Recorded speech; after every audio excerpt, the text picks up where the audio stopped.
আমি আসলে কথা দীর্ঘায়ু কল্পনা দীর্ঘ সময় নিব না আপনাদের পক্ষ থেকে।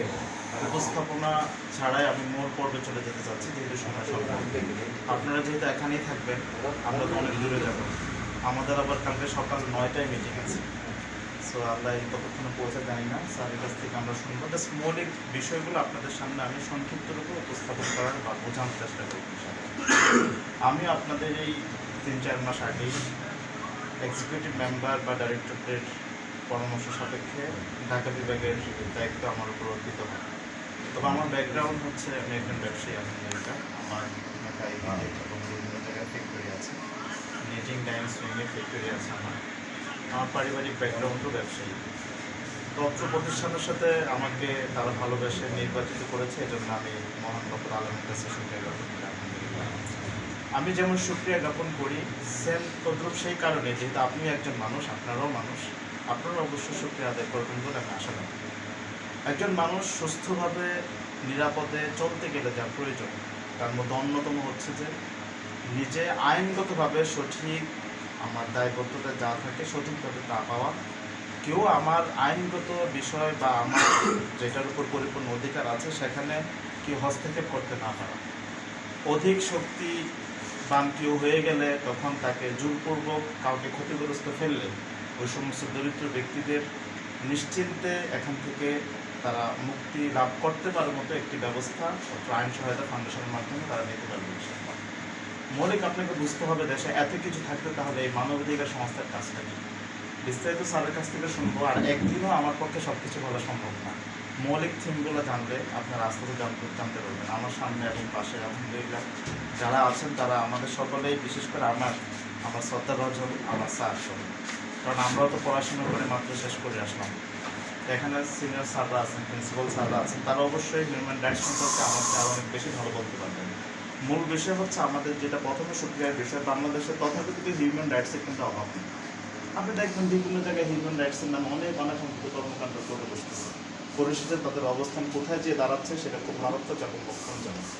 আপনাদের কাছে জেনে খুশি হবেন আলহামদুলিল্লাহ বাংলাদেশে নির্বাচন কমিশনের লিস্টে 20টা হিউম্যান রাইটসের সংগঠন আছে। তার মধ্যে এখানে যে অফিসের আয়োজন দেখতেছেন, যে নির্বাচন হিউম্যান রাইটসের পক্ষ থেকে আজকের আয়োজন, যে কমিটি এখন গঠন হয়েছে সেটি হচ্ছে নির্বাচন কমিশনের লিস্ট অনুযায়ী 2 নম্বর আলহামদুলিল্লাহ, অর্থাৎ 20টার মধ্যে 2 নম্বরে। এখন অন্যতম যেটা বলি, নির্বাচন কমিশনের লিস্টে হওয়ার ফ্যাসিলিটিসগুলো কি, আসলে কথা অনেক বেড়ে যাবে। জাস্ট আমি সংক্ষিপ্ত করা সত্ত্বেও আপনাদের ভালো লাগার স্বার্থে কিছু বিষয় উপস্থাপন করতেছি।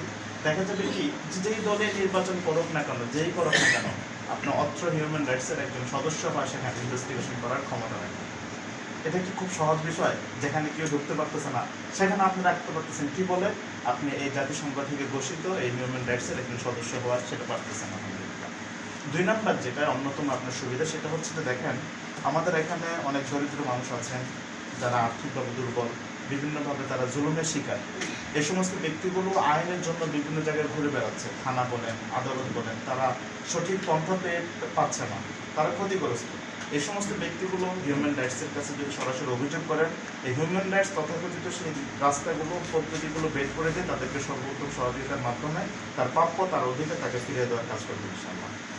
এখানে অনেক মানুষ আছেন আমরা জানি না এই জমিটা পরিপূর্ণ অধিকার আমার কাছে কী করে আসবে, এই জমিটা কোন মামলায় গেলে আমার পক্ষে রায় হবে, এইভাবে কুইভাবে কোন রাস্তায় গেলে আমি জয় হব, আমরা কিন্তু অনেকেই জানি না। কিন্তু দেখেন প্রত্যেকে নিজে নিজে বিভিন্ন বিষয় নিয়ে ক্ষতিগ্রস্ত, কেউ আদান প্রদান নিয়ে ক্ষতিগ্রস্ত, কেউ ব্যবসায়িক বিভিন্ন কার্যক্রম নিয়ে ক্ষতিগ্রস্ত, কেউ জমি জমা নিয়ে ক্ষতিগ্রস্ত। এরকম না আমরা সবাই কম বেশি পৃথিবীর প্রত্যেকটা মানুষের ছোটোখাটো বিভিন্ন সমস্যা এখানে আমরা ভুক্তভোগী।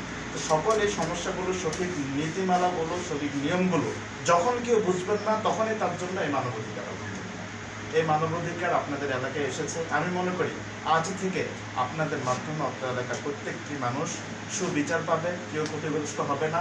আপনারা কেউ কোনোদিন এমন কাজও করবেন না ইনশাআল্লাহ যেটার দ্বারা এই মানবাধিকার সংস্থার নামে একটা অপপ্রচার ছড়ায় দেশে, এবং কেউ আপনাদেরকে কোনো কথা বলার সুযোগ পায়। মানবাধিকার কিন্তু আসলে টাকা ইনকামের জায়গা না।